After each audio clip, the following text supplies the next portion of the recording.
So welcome everyone. We're so glad you're here for this session of Employment First Topics and Tactics.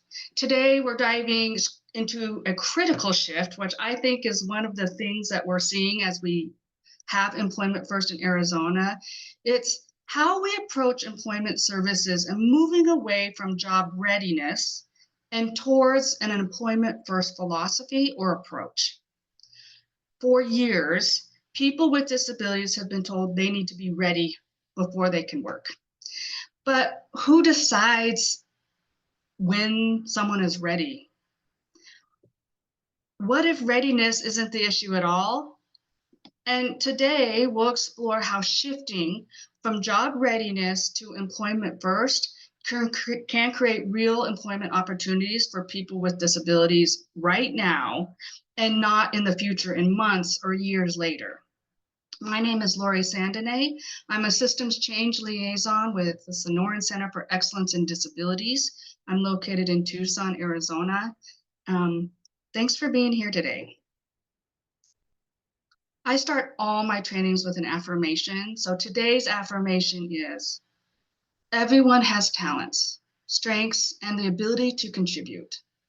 Our role is to build their supports, be flexible and creative, and cultivate opportunities so that employment is possible for all. Today, we commit to seeing capabilities, focusing on strengths, and ensuring that everyone who wants to work has the chance to succeed. So, take a deep breath. Employment first starts with all of us.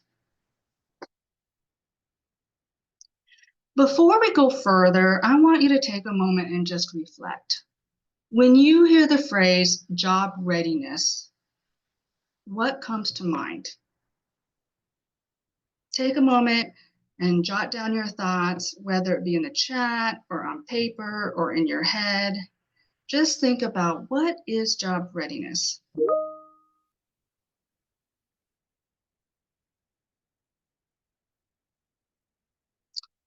We'll come back to this at the end of the session to see if their thinking has shifted at all. I hope that in some little way it's made a little bit of a shift.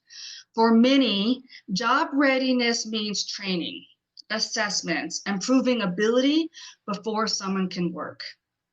But the reality is that people grow and learn best in real jobs and not in endless preparation. I know that if I think back about to my very, very first job, I wasn't job ready, but I learned on the job as we were going. I didn't have a CPR card. I didn't have a food handler's card. I was just wanting to work. So here's how job readiness and employment first differ in practice. And we're just going to kind of compare the two. In the job readiness model, it requires people to meet arbitrary readiness standards before working. I'm just going to say it. We see this with work adjustment training. We see this with other types of services that are out there, because services are set up to look at the people's barriers and challenges and not what they can do. An arbitrary readiness is different for each employment professional or each organization or each person who believes that they must do this. Maybe, so-and-so has to look me in the eye before he can work. I've heard that one. He can't even boil any water. He needs to learn to do that first. And I don't think that they meant by like literal boiling water, but he can't follow simple steps. And what does that mean? What are those arbitrary things? When we think about how most people that have disabilities or have are part of the Employment First movement, or people that we serve, they're non-traditional job seekers, and we're trying to put them in a traditional model of finding employment. So requiring people to meet arbitrary readiness standards before working is going to just delay their motivation and whether they want, and their excitement about work.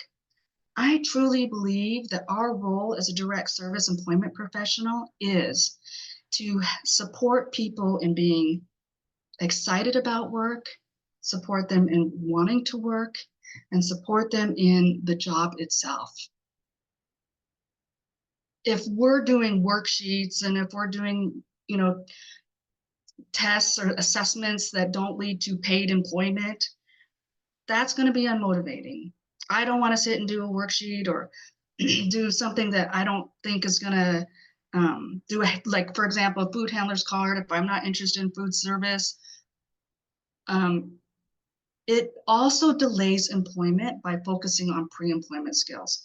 If we're spending a lot of time on pre-employment skills and not moving to employment, why are we doing it? And I know people, and I know a lot of people who have spent years in pre-employment, years. And what's the point of that if we're not moving to employment? The goal is competitive integrative employment, working alongside everybody else for the same rate of pay. The job readiness model also focuses on deficits instead of strengths. I am someone who likes to preach and champion the can-do attitude. What is it that the person can do? What are they good at? What do they like? My dad, who was an employment professional, would often say to me when I was younger, the key to finding a job is to find something you're good at and what you like. And it still holds true here. Finding something that someone is good at and what they like is where people are going to succeed. In Arizona and in other parts of the state, many working age adults with disabilities are placed in job readiness services before they're even given the opportunity to begin working.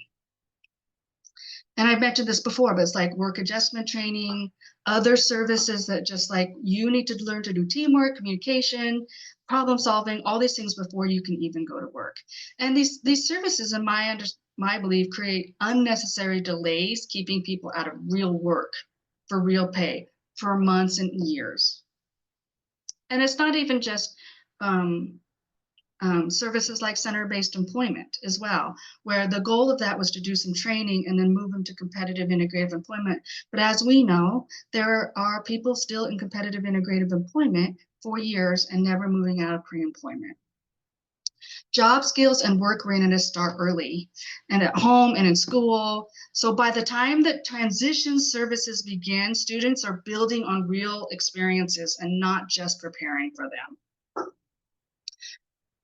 So the key is that learning about work and learning skills happens at home and school. So the student, that is where we see job readiness or pre-employment is when we're in school and when we're at home. It should start early. When someone states they want to work is the moment they're job ready. When someone states they want to work is the moment they are job ready. We look at the job ready model. We've looked at that now, but now let's look at what employment first philosophy teaches. So employment first prioritizes real work over artificial training, putting them into real community-based work, having them learn and train work skills right there in a job, instead of putting them in artificial training sessions where maybe you're just sitting in an office at the work, just practicing shaking hands or doing those things. And trust me, I want to be really clear that there's nothing wrong with teaching those things, but what's happening is job readiness is greater than employment. And I believe we can do job readiness or teach people on the job in employment. The employment first philosophy prioritizes recognizing that skills develop on the job. How did we learn? Think back about how you learned. How did you learn at your first job? It probably was on the job. When I think about my past work skills that I have gained over the years, they have almost all of them been on the job. I've learned some good theory and some trainings, but most of our skills are learned on the job, and that's not a different for people with disabilities. Employment First provides individualized supports in real workplaces. It's a place that we can see where people need supports and how we can do that in a practical manner with the employer. Because a lot of the arbitrary situations that we put in aren't real life specific to an employer. And so people aren't learning what the individualized supports that work for them. So, who decides when someone is ready to work?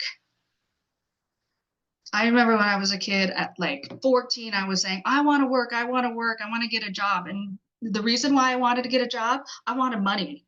I want to buy my own things. And my dad would say, you have your whole life to work. You don't need to work. And I remember thinking at that moment, why are you, I know I was a 14-year-old kid, but why are you deciding when I'm ready to work? And for too long, systems have created barriers that delay employment instead of focusing on how to make it possible. We are trained to look at the barriers through systems. What can't they do? How do we fix that? So that we know what they can, so that we, instead of looking at what they can do. Employment First shifts the focus from readiness to opportunity. Our role isn't to question if someone is ready, it's to figure out how we can support them. I know let's just say that really quick. So someone says, I really want to work. And then our response is, how can I support you? It's not, well, we first need to see if you can pass an interview or fill out an application. Or first you have to attend these classes so that we can see that you're really serious. It's not, we're going to put you through some training first and then we'll start looking. So think about a time in your work. I know most people here are professionals working with people and alongside people with disabilities, helping people find work. So think about a time in your work when someone who wanted to work was told they weren't ready for a job. Maybe it was you. Maybe it was me. It's been all of us. So what impact did that have on their employment path? What do you think about what steps were taken in that moment when someone was told they weren't ready to work? I know I have examples in my life where I've said that to somebody. So keep that example in mind, and we're going to continue on here. I want to break down some common myths around job readiness and employment. And it starts with, these are some things like they need more training first. And like I said before, people learn best on the job with the right supports. And I want to point out right supports that can be anything from a job coach to a checklist to someone helping them to a communication device. The problem with right supports is it can take some time to figure out, and it's not when I say problem, but the challenge with it is it can take a lot of time to figure those out, and sometimes it's a little more work for us. And that we've got to take the time to figure out the right supports. And I also want to clarify that the right supports in one job might be different in another job.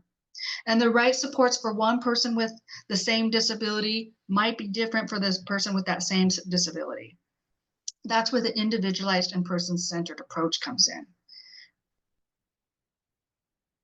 They aren't independent enough. It goes back to the similar phrase that I heard a few years ago where my son's not even ready, can't even boil water. And that was kind of he can't do things on his own. They're not independent enough. But then the truth is independence grows with opportunity to support. If we withhold people from being independent, they're not going to learn independence. We don't give people the opportunity to be independent, they're not going to learn independence. And on top of that, not only will they not learn how to do independence, more importantly, we won't hear and understand what supports they need to be independent. We're not putting them in real life situations to see what supports do they need to be independent. And my experience is almost always when we give people the dignity of risk, giving them the opportunity to take a risk, they always surprise us with how capable they are. They have to prove they can stay in a training program before getting a job. I just heard this last week. They need to take these classes so that they can show us that they're serious about work. If they can't attend and come to the class on time, how can they come to class and go to work on time? But the truth is, people are more engaged and motivated when working in real jobs. I'm going to tell you a little secret. They know it's training. They know they're not getting paid. They know it's, not a real job. And so they're not as motivated. They want to work. That's where they want to be. They don't want to be in a classroom. They don't want to be in training. They want to go to work. Employers won't be interested in hiring them if they're not job ready. I hear this one a lot too, and this one is in particular hard for me because what's happening is we're putting the onus now also on employers. So we're basically saying, so I'm willing to do all the work, and this person's willing to do some work, but it's the employers. And the truth about employers is they want outcomes and they want progress. And when we focus on how a person can contribute rather than what they can't do or what they need more training on, we can shift the conversation. And when we're having conversations with employers about what people can do, and we're focusing in on those strengths and the interests, employers are interested in getting a job done. They're interested in someone doing the work and staying there, working, learning, and doing that. So most employers I have found, and been doing this for a while, are open in the education and the information about getting a job in their place and then learning on how they can contribute and seeing it in person. They can't handle the pace of real work environment. I mean, when we look at the stats of that, that's not true. Most people with disabilities and significant disabilities are just as productive and can handle the pace of a job if it's a good match. And so every job has different demands. And I'm like, my job has a different demand every day. It's different. And customizing or individualizing that role or offering supports that ensure success will make it so that they can support the pace. I find again that most times that we do this, people surprise us about their capabilities because they're motivated, happy, and they have a purpose. Work gives them purpose. And the last one, if they fail in a job, they weren't ready. And it isn't, if a job doesn't work out, it's an opportunity to learn, to adjust the supports and try again. I've heard this before, like we tried that, they failed. And we're all not going to get our first job right, or we're not going to get, work jobs. And when that happens, I'm going to be frank, I really find that on the onus of the person providing supports. We have to figure out what the right supports are. What did we learn from that? And how can we put them in a better job match for them to be able to succeed at a job? So next I'm going to show you a video, and it highlights how job readiness assumptions can be challenged when we focus on opportunity instead.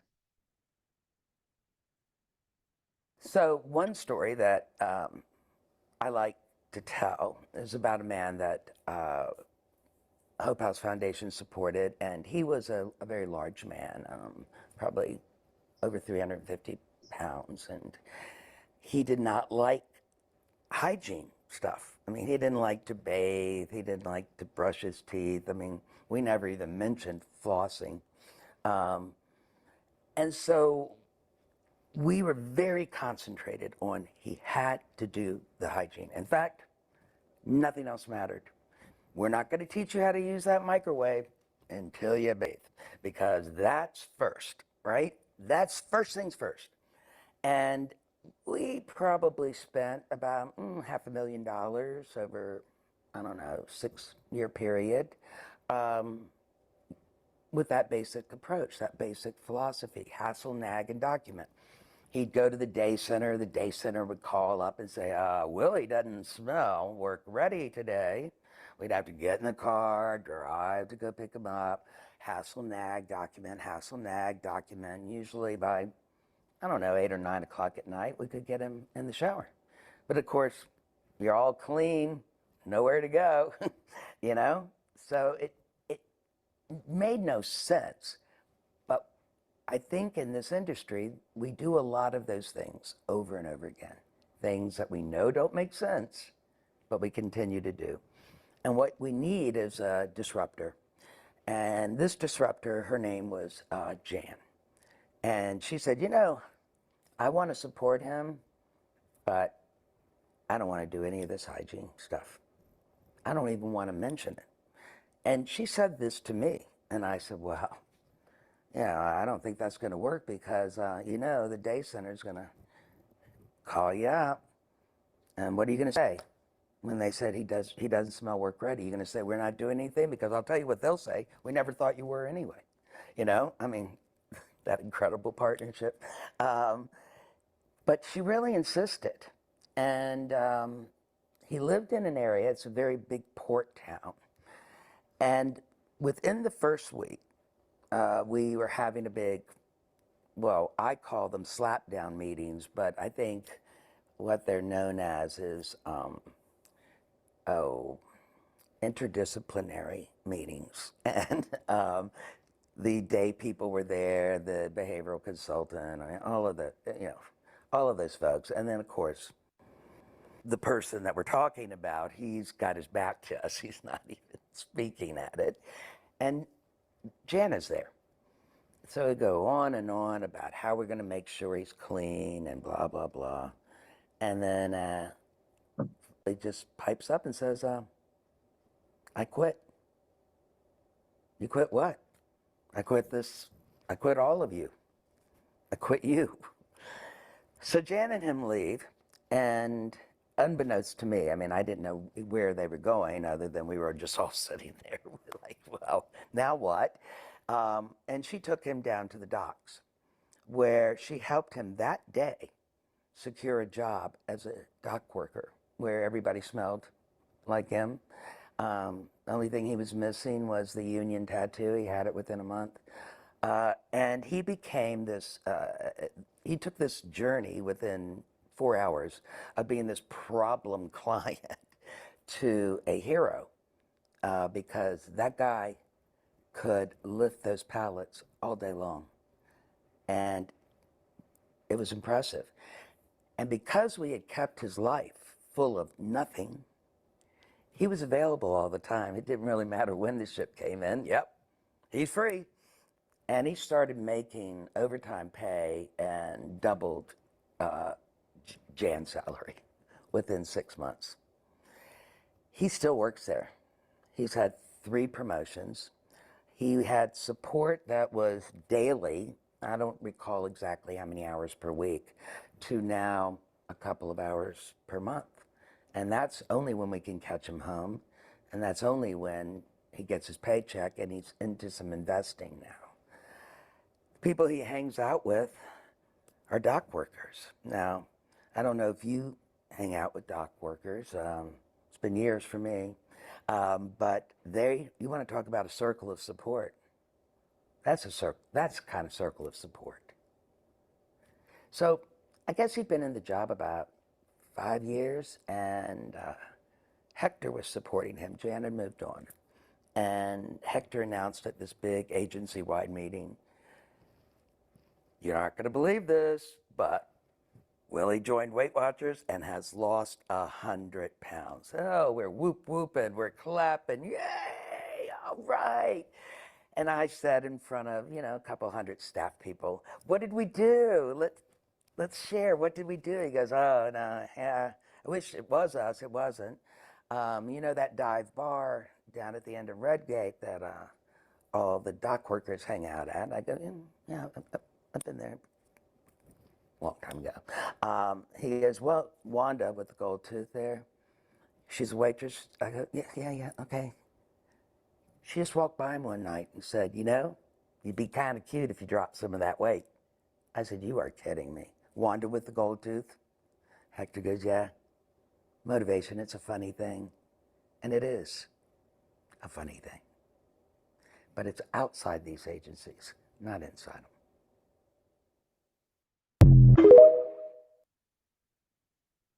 If you guys don't follow Open Future Learning on social media, you really should. They have some really great messages about the work that we're doing, and they're on LinkedIn and TikTok and other places. But this is exactly what we mean when we say people don't have to be ready. And I love this example and how she shares with us that they just need the right opportunity and support. And so how do we make this shift happen?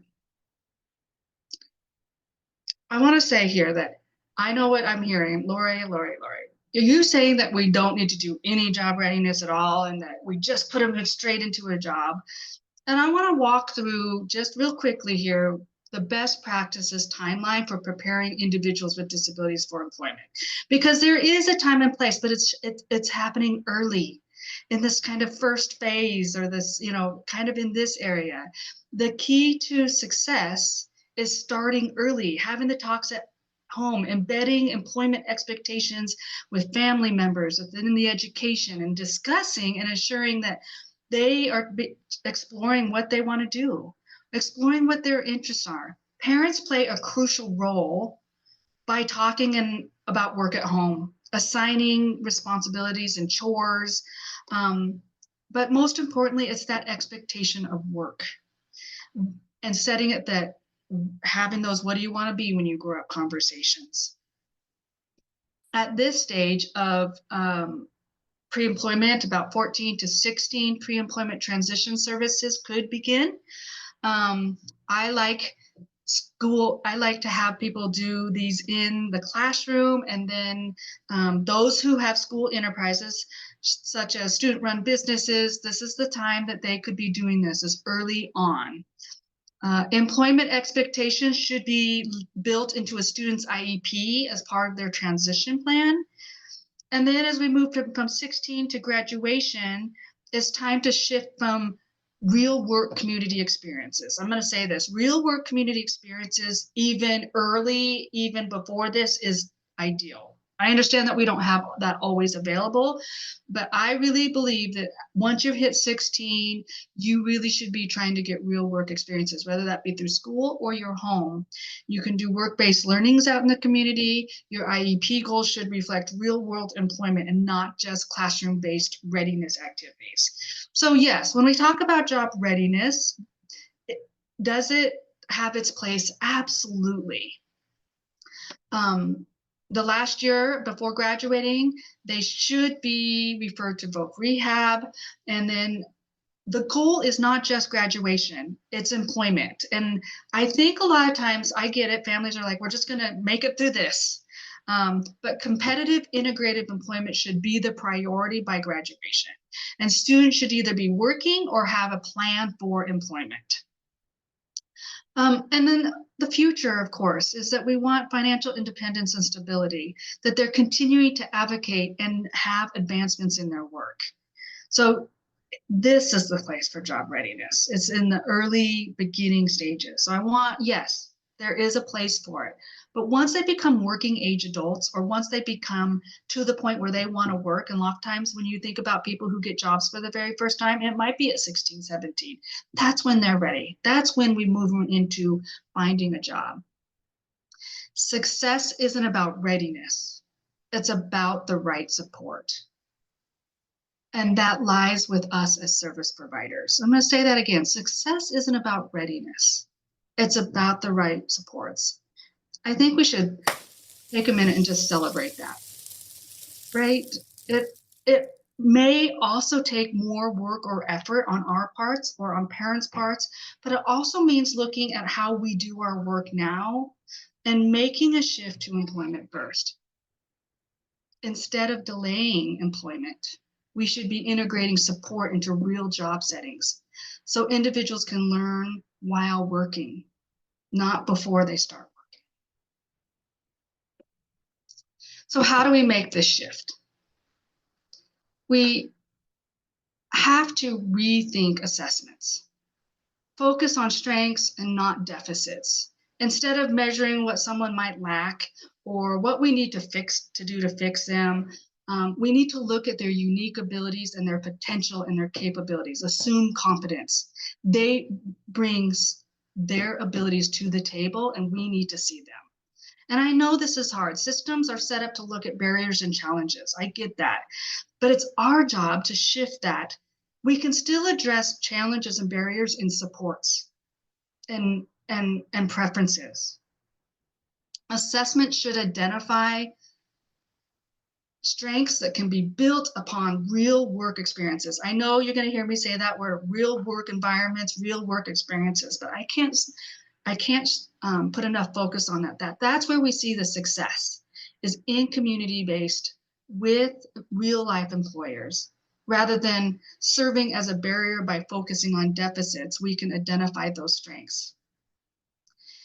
We need to engage employers early. I talked a little bit about employers, but if we shift from the if to the how, when we bring employers into the conversation from the very start, so we should be taking time every week to cultivate relationships with employers. The focus moves from questioning whether someone is ready to asking, how can we make the job work for everyone? And having conversations and partnering with employers as part of this conversation. We create opportunities for collaboration, customize roles to fit individual strengths, and develop support systems that enable success at the job. We have to leverage the supports. It's got to be it's more than a job coach, it's more than a checklist, it's more than having a good natural support. It's all of them together. And job coaching and natural supports are a great way, but also providing the right supports on the job in other ways is critical. This can mean facilitating conversations with coworkers on how best to support the person. Remember, this isn't a race. Leveraging supports isn't a race. It's not to put it in and okay, see ya. It might be long division. It might be about trial and erroring it and seeing what's working and what's not working. And then I think what is most important and what we're seeing in the customized employment pilot right now is challenging internal biases, doing some self-reflection. Stop screening people out. I apologize. Stop screening people out. Because of what you think they can and can't do.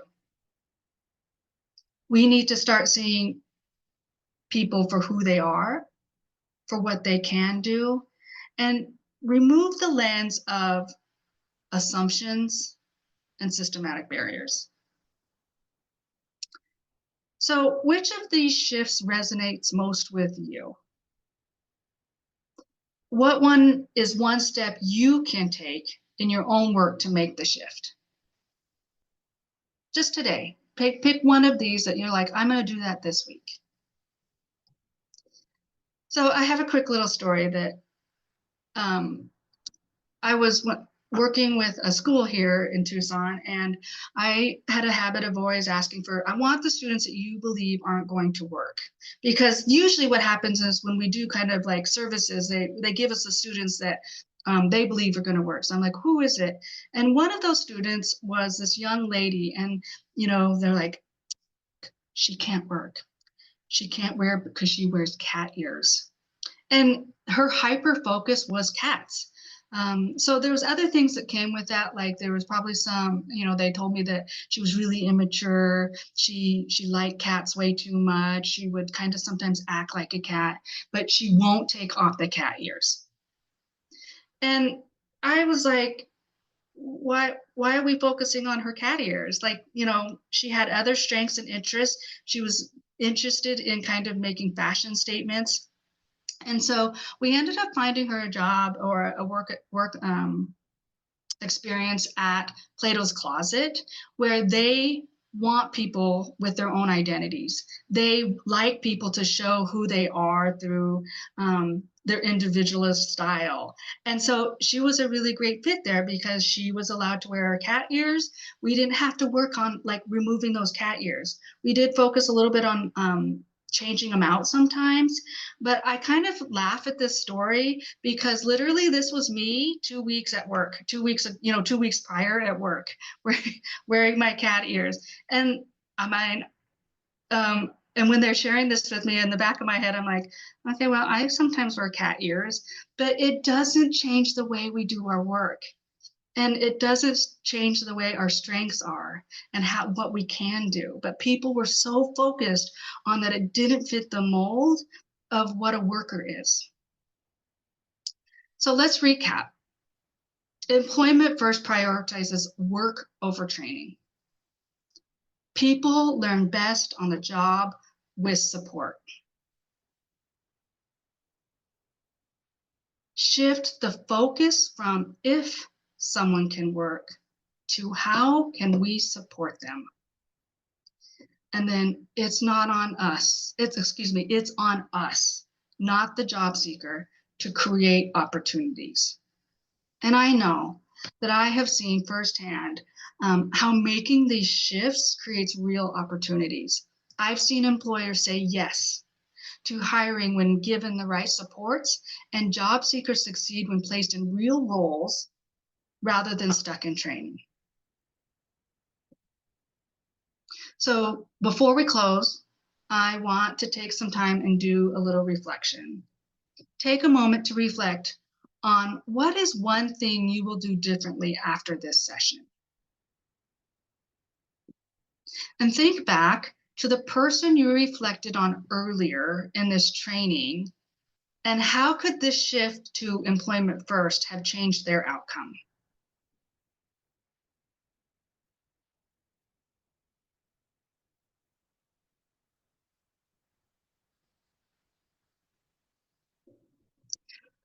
So as we think about that one thing you can do differently, I want to share that this topic has been something that we've seen, like we've seen come up in the customized employment pilot.